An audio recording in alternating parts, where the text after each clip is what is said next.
praise the Lord, let the people rejoice. Today, all heads of laity at the diocesan level across the province of the Church of Uganda have gathered at Namirembe Guest House for a meeting. The meeting comes while the Archbishop is on a pastoral visit in the Diocese of Soroti. His message was delivered by Reverend Canon Captain William Ongeng, the Church of Uganda Provincial Secretary. I have not been able, due to my pastoral visit that held me up in Soroti till today. However, through the Provincial Secretary, I would like to thank you all for the work you do in your various dioceses and in supporting and growing the Church of Christ.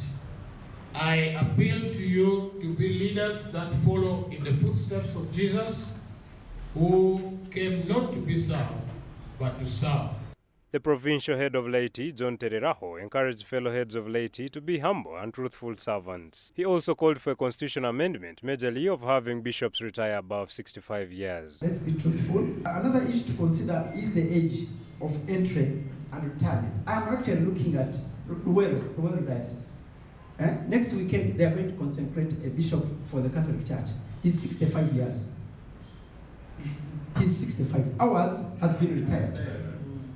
Friends, at the provincial level, the Provincial Assembly Standing Committee has actually proposed that we need to look again at the Constitution, and maybe these are some. So we need to look at some of these things a little bit more critically, because the number of retired bishops now is almost double the number of serving bishops. The heads of laity from different dioceses raised a number of issues, which also included land grabbing and understanding roles of the head of laity. Can we have a system where every other time, maybe after every 1 year, a bishop writes a clear report on the clergy who he believes can succeed him? Let him write four. To me, if we are moving in a better way, a dean is a deputy, and if he's doing well, why do you bother again to look for which kind? To start identifying leaders. Ourselves in church, identifying leaders. That's why we are having politics in church. We are grateful, and we know that from here we have gathered another courage to go and fight the devil that is fighting the Church of Uganda and many other devices that are hindering the development of the church. Now that we want to meet quarterly, I think it is important that we find either among ourselves or someone from outside to talk to us about pertinent issues.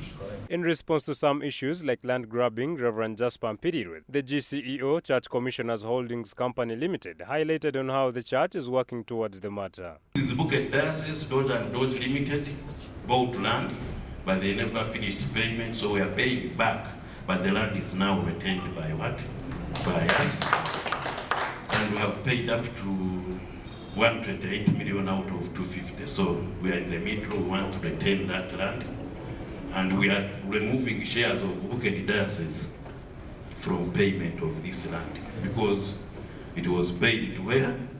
To Bukedi. Reverend Andrew Agaba, the Director Household and Community Transformation at the province, called for climate conservation and also advocated for gender empowerment in different dioceses. We must see conservation that is climate smart.